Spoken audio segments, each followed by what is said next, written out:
+1 ടഫാണോ എന്താണ് അതിൻ്റെ സത്യാവസ്ഥ? അത് ക്ലിയർ ചെയ്യാനാണ് വന്നുള്ളത്. Welcome to Edupod +1 commerce and humanities. It's me Nafi. അപ്പോൾ മക്കളെ, പല ആളുകളും ചോദിക്കുന്നുണ്ട് +1 ടഫാണോ, എന്താ +1 അവസ്ഥ, പേടിപ്പിക്കാൻ പറയാണോ, എന്താണ് റിയാലിറ്റി?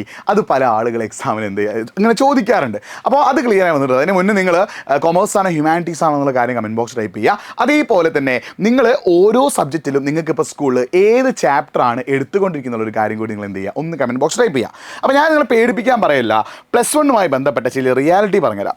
നിങ്ങൾ SSLCയെയും +1നെയും കമ്പയർ ചെയ്യുമ്പോൾ, നിങ്ങൾ കഴിഞ്ഞ വർഷം SSLC ആയിരുന്നു, ഇപ്പോൾ നിങ്ങൾ +1ലേക്ക് എത്തി. SSLCയെയും +1നെയും കമ്പയർ ചെയ്യുമ്പോൾ SSLCയെക്കാളും 3 ഇരട്ടി നിങ്ങൾക്ക് എവിടെ പഠിക്കാനുണ്ട്? +1ൽ പഠിക്കാനുണ്ട്. അതാണ് ഒന്നാമത്തെ റിയാലിറ്റി കേട്ടോ. ശ്രദ്ധിക്കണേ, SSLCയെക്കാളും 3 ഇരട്ടി നിങ്ങൾക്ക് എവിടെ പഠിക്കാനുണ്ട്? +1ൽ പഠിക്കാനുണ്ട്. അതാണ് ഫസ്റ്റ് റിയാലിറ്റി. ഒന്നാമത്തെ റിയാലിറ്റി നിങ്ങൾ മനസ്സിലാക്കി വെക്കുക. SSLC നിങ്ങൾ ഏതാണെങ്കിലും, +1 നിങ്ങൾ ഏത് സ്ട്രീം ആണെങ്കിലും, SSLCയെക്കാളും 3 ഇരട്ടി നിങ്ങൾക്ക് എവിടെ പഠിക്കാനുണ്ട്? +1 പഠിക്കാനുണ്ട്. ആൻഡ് രണ്ടാമത്തെ റിയാലിറ്റി, 6 സബ്ജക്റ്റേ ഉള്ളൂ. SSLC നിങ്ങൾക്ക് എത്ര സബ്ജക്റ്റ് ഉണ്ടായിരുന്നു? 10 സബ്ജക്റ്റ് ഉണ്ടായിരുന്നു. പക്ഷേ +1ൽ 6 സബ്ജക്റ്റേ ഉള്ളെങ്കിലും ഓരോ സബ്ജക്റ്റും നിങ്ങൾക്ക് പഠിക്കാനുള്ള കണ്ടന്റ് എന്താണ്?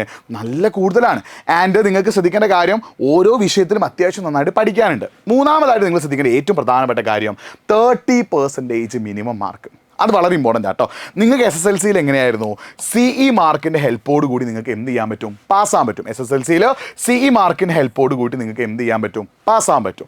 പക്ഷേ നിങ്ങൾക്ക് +1ൽ 30% മിനിമം മാർക്ക് നിങ്ങൾ എഴുതിയെടുത്താൽ മാത്രമേ നിങ്ങൾക്ക് എന്ത് ചെയ്യാൻ പറ്റുള്ളൂ? പാസ്സാകാൻ പറ്റുള്ളൂ കേട്ടോ. ശ്രദ്ധിക്കണേ, 30% മിനിമം മാർക്ക് നിങ്ങൾ എഴുതിയെടുക്കണം. അതായത് ഒരു എക്സാം എടുക്കുകയാണെങ്കിൽ 60 മാർക്കിൻ്റെ വിഷയമുണ്ട്, നിങ്ങൾക്ക് 80 മാർക്കിൻ്റെ വിഷയമുണ്ട്. 60 മാർക്കിൻ്റെ വിഷയത്തിൽ 18 മാർക്കും 80 മാർക്കിൻ്റെ വിഷയത്തിൽ 24 മാർക്കും നിങ്ങൾ എഴുതിയെടുത്താൽ മാത്രമേ നിങ്ങൾക്ക് എന്ത് ചെയ്യാൻ പറ്റുള്ളൂ? പാസ്സാകാൻ പറ്റുള്ളൂ. അതായത് മിനിമം മാർക്ക് നിങ്ങൾ റിട്ടേൺ എക്സാമിൽ തന്നെ എഴുതിയെടുക്കണം. SSLC നിങ്ങൾ എങ്ങനെയായിരുന്നു? CE മാർക്കിൻ്റെ ഹെൽപ്പോട് കൂടി നിങ്ങൾ പാസ്സായിട്ടുണ്ട്. പക്ഷേ +1ൽ അങ്ങനെയല്ല. 60 മാർക്കിൻ്റെ വിഷയത്തിൽ 18 മാർക്കും 80 മാർക്കിൻ്റെ വിഷയത്തിൽ 24 മാർക്കും നിങ്ങൾ എഴുതിയെടുത്താൽ മാത്രമേ നമുക്ക് എന്ത് ചെയ്യാൻ പറ്റുള്ളൂ? പാസ്സാവാൻ പറ്റുള്ളൂ. ഈ റിയാലിറ്റി നിങ്ങൾ മനസ്സിലാക്കണം. പിന്നെ +1ൻ്റെ ക്വസ്റ്റ്യൻ പാറ്റേൺ അത്യാവശ്യം നല്ല ക്വസ്റ്റ്യൻ പാറ്റേൺ ആണ്. അതായത് ഡയറക്റ്റായിട്ട് ചോദിക്കുന്ന ക്വസ്റ്റ്യൻസ് കുറവാണ്. അതായത് നമുക്ക് കോൺസെപ്റ്റ് അല്ലെങ്കിൽ കോണ്ടന്റ്, +1ൽ പ്രത്യേകം എന്താ?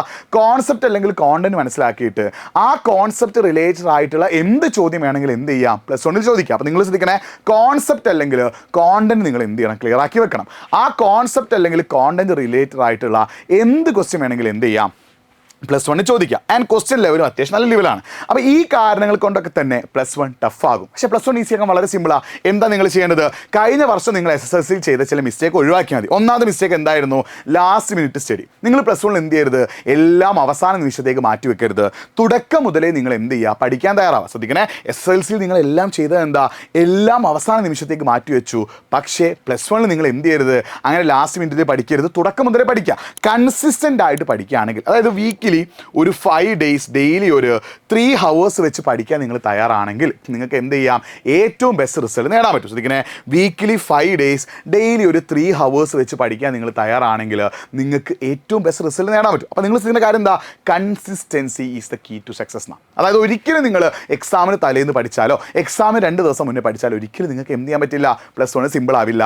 അപ്പം +1 ടഫ് തന്നെയാവും. അപ്പോൾ നിങ്ങൾ +1 ടഫാണെന്ന് പറഞ്ഞ ആളുകളൊക്കെ ഒന്ന് ചോദിച്ചു നോക്കുക, നിങ്ങൾ എങ്ങനെയാണ് പഠിക്കാറ്? എപ്പോഴാണ് പഠിക്കാറ്?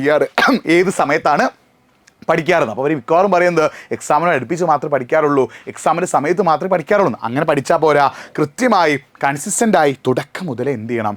പഠിക്കാൻ തയ്യാറാണോ? പിന്നെ കഴിഞ്ഞ വർഷം നിങ്ങൾ SSLC ചെയ്ത വലിയൊരു മിസ്റ്റേക്കാണ് എന്ത്? നിങ്ങൾ എന്തല്ല കണ്ടന്റ്, അല്ലെങ്കിൽ നിങ്ങൾക്ക് പഠിക്കാൻ കുറിച്ച് ഒരു ബോധമല്ല. നിങ്ങൾക്ക് എത്രയാണോ പഠിക്കാനുള്ളത് അതിനെക്കുറിച്ച് നിങ്ങൾക്ക് എന്തില്ല? ഒരു ബോധ്യമില്ല. ആൻഡ് ഈ തവണ ആ ഒരു പ്രശ്നം നിങ്ങൾ ഉണ്ടാക്കരുത്. നിങ്ങൾക്ക് എത്രയാണ് പഠിക്കാനുള്ളതിനെ കുറിച്ചൊരു കറക്റ്റ് ബോധ്യം ആർക്ക് വേണം? നിങ്ങൾക്ക് വേണം. അത് മാത്രമല്ല, നിങ്ങൾ തുടക്കം, അതായത് SSLC നിങ്ങൾ ചെയ്ത വലിയൊരു മിസ്റ്റേക്ക് എന്താ? നിങ്ങൾ തുടക്കത്തിലേ പഠിച്ചില്ല എന്നുള്ള വലിയൊരു മിസ്റ്റേക്ക് നിങ്ങൾ ചെയ്തിരുന്നു അല്ലേ? അപ്പോൾ അതുകൊണ്ട് തുടക്ക സമയത്ത് ഒരുപാട് സമയം നിങ്ങൾ വേസ്റ്റ് ആയി കളഞ്ഞു. +1 ഇപ്പോൾ നിങ്ങൾ ക്ലാസ് തുടങ്ങിയിട്ടുള്ളൂ. ഈ സമയം നിങ്ങൾ എന്ത് ചെയ്യരുത്? വേസ്റ്റ് ആക്കരുത്. തുടക്കം മുതലേ പഠിക്കാൻ തയ്യാറാവുക. And be serious. കഴിഞ്ഞ വർഷം നിങ്ങൾ എന്ത് ആയിരുന്നില്ല? സീരിയസ് ആയിരുന്നില്ല. അപ്പോൾ തുടക്കം മുതലേ നിങ്ങൾ സീരിയസ് ആയി എഫേർട്ട് ഇട്ട് കഷ്ടപ്പെട്ട് കൃത്യമായ പ്ലാനിങ്ങോട് കൂടി നിങ്ങൾ പഠിക്കാൻ തയ്യാറാണെങ്കിൽ നിങ്ങൾക്ക് എന്ത് ചെയ്യാൻ പറ്റും? ബെസ്റ്റ് റിസൾട്ട് നേടാൻ പറ്റും. അപ്പോൾ മക്കളെ ശ്രദ്ധിക്കണം, ഇതൊന്നും നിങ്ങൾ ചെയ്തിട്ടില്ലെങ്കിൽ നിങ്ങൾക്ക് +1 ടഫാവും. ഇതൊക്കെ ചെയ്താൽ നിങ്ങൾക്ക് എന്ത് ചെയ്യും? +1 ഈസി. അതായത് കൃത്യമായിട്ട് പഠിക്കുക, സീരിയസ് ആയിട്ട് പഠിക്കുക, കോൺസെപ്റ്റ് അറിഞ്ഞ് പഠിക്കുക, ഡെയിലി പഠിക്കുക, കൺസിസ്റ്റൻസി കീപ്പ് ചെയ്യുക. ഈ കാര്യങ്ങൾ നിങ്ങൾ കൃത്യമായിട്ട് പ്ലാൻ ചെയ്യുകയാണെങ്കിൽ, ഈ കാര്യങ്ങൾ നിങ്ങൾ കൃത്യമായിട്ട് നോക്കുകയാണെങ്കിൽ നിങ്ങൾക്ക് എന്ത് ചെയ്യാൻ പറ്റും? കൃത്യമായിട്ട് നിങ്ങൾക്ക് എന്ത് ചെയ്യാം? നിങ്ങൾക്ക് +1 ഈസി ആക്കാം. അല്ലെങ്കിൽ എന്താകും, +1 ടഫോ. അപ്പോൾ നിങ്ങൾക്ക് +1 ഈസി ആക്കാൻ ആഗ്രഹം ഉണ്ടെങ്കിൽ നല്ലൊരു ഓപ്ഷൻ ട്യൂഷന് പോകാന്നുള്ളതിനാട്ടോ. സ്കൂളത്തെ ക്ലാസ്സും കേൾക്കുക, അതിനോട് റിവിഷനായിട്ട് ട്യൂഷന് യൂസ് ചെയ്യുകയാണെങ്കിൽ നിങ്ങൾക്ക് എന്ത് ചെയ്യാൻ പറ്റും, അടിപൊളിയായിട്ട് +1 മികച്ച മാർക്ക് നേടാൻ പറ്റും. അങ്ങനെ +1 മികച്ച മാർക്ക് നേടാൻ നിങ്ങൾക്ക് ആഗ്രഹം ഉണ്ടെങ്കിൽ എജ്യൂപോണിൻ്റെ സൂപ്പർ ബാച്ച് ഉണ്ട്. നിങ്ങൾ സൂപ്പർ ബാച്ച് ജോയിൻ ചെയ്ത് പഠിച്ചാൽ +1 ഈസി ആക്കാൻ മാത്രമല്ല +1 ഉഷാറാക്കാനും സാധിക്കും. അപ്പോൾ എജ്യൂപോണിൻ്റെ സൂപ്പർ ബാച്ച് ജോയിൻ ചെയ്യാൻ നിങ്ങൾ എന്താ ചെയ്യേണ്ടത്, കമൻറ്റ് ബോക്സ് നമ്മളൊരു ഫോം പിൻ ചെയ്ത് വെച്ചിട്ടുണ്ട്. ആ ഫോം നിങ്ങൾ എന്ത് ചെയ്യുക, ഫിൽ ചെയ്യുക കേട്ടോ. ഇങ്ങനെ കമൻറ്റ് ബോക്സ് നമ്മൾ എന്ത് ചെയ്തിട്ടുണ്ട്, ഒരു ഫോം നമ്മൾ പിൻ ചെയ്ത് വെച്ചിട്ടുണ്ട്. ആ ഫോം നിങ്ങൾ എന്ത് ചെയ്യുക, ഫിൽ ചെയ്യുക. അല്ലെങ്കിൽ നിങ്ങൾ nafi.eduport എന്ന എൻ്റെ ഇൻസ്റ്റാഗ്രാം പേജിലേക്ക് എന്ത് ചെയ്തോ ഒന്ന് മെസ്സേജ് അയച്ചോ.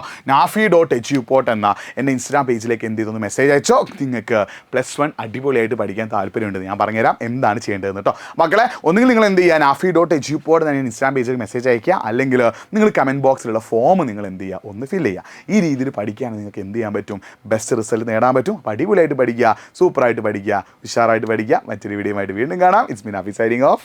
ബൈ.